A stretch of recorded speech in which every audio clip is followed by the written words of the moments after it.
This one's for David. From a development perspective, what happens after assets go live on Mainnet?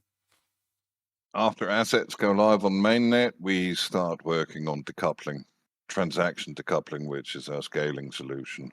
Actually, we've already started working on it, but nothing that's ready for release or review or anything like that, even remotely yet. What happens from a marketing perspective? I suppose I'll answer that. I mean, when assets go live on Mainnet, it's crucial from a marketing perspective to enable the launch gains traction. That's what it's all about. I think announcement and communication are important. We need to clearly communicate the launch through varying channels such as social media, blogs, newsletters, and also press releases as well. Help creating the buzz and awareness among potential users and also investors. Another aspect of the marketing, people don't think it's marketing, but it still is education and resources. Uh, Without detailed resources such as guides, FAQs, and also tutorials, it's pointless having assets on mainnet, because we want to explain to uh, new users how to use their assets along with the benefits and also any technical details, so they can get a feel for what they can do with it, and it brings a bit more confidence in new users as well. Also, another big part of it is community engagement. So, engaging with the community through forums, social media, and also live Q&A sessions. So we'll do similar things to what we're doing on the streams, but we'll have it dedicated to assets, just to help address concerns or questions that might arise, and also again building a loyal user base. Another thing as well, but it's more of a business thing, is partnerships and collaborations.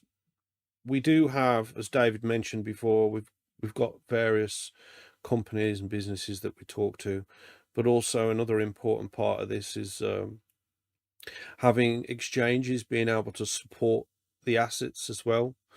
So that's marketing in its own right, to have RTM assets freely tradable on the open market, basically increasing the utility and the acceptance of assets around. That's really important. Uh, an important driver for people to want to build, because they know that they can transact it anywhere they want. There's also incentives and promotions. We've also talked previously about what we're going to do. So we're going to be launching promotions such as airdrops of assets, also staking rewards, and discount offers as well, to encourage adoption and usage. And we've also got a lot of branding and things that's been created by Zlata ready for the release, so we can keep everything uniform throughout it all. Another thing as well is it, I think, monitoring as well. If we've got a successful, not successful, what can I think? A good way of monitoring the assets performance across the network and gain users' feedback. We need an easy way of doing that. It can help make necessary adjustments and also improvements as we roll on, and also continuing to market the assets after the launch and keeping it consistent, regular updates. Again, as I've mentioned before, success stories of people using the assets, and continuous engagement to keep the momentum going after the fact.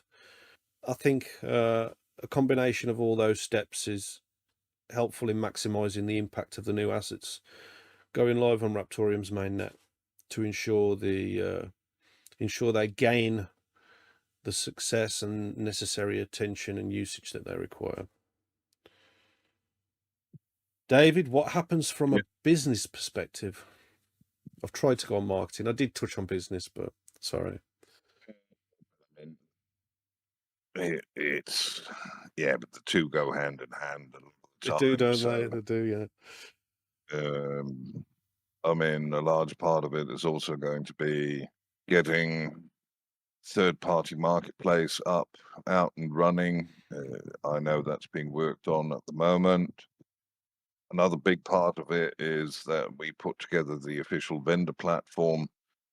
I suppose that's actually the next, well, that's probably going to be the next visible thing that happens with development is the vendor platform itself. Once we get that up live, out and running, so we can start getting some ambassadors out, talking to people, talking to smaller businesses, and seeing who might or might not be interested in making use of the network. We're also looking at some incorporation beyond just the Seychelles in order to basically facilitate easy payments. So businesses can make use of the network without actually having to purchase crypto, without having to do any of all those things. They can just come on, make a $5 to $10 payment with a credit card, make use of the network, and use the QR codes the network will be able to provide to link to immutable assets on a dedicated explorer. But this is a bit further down the road.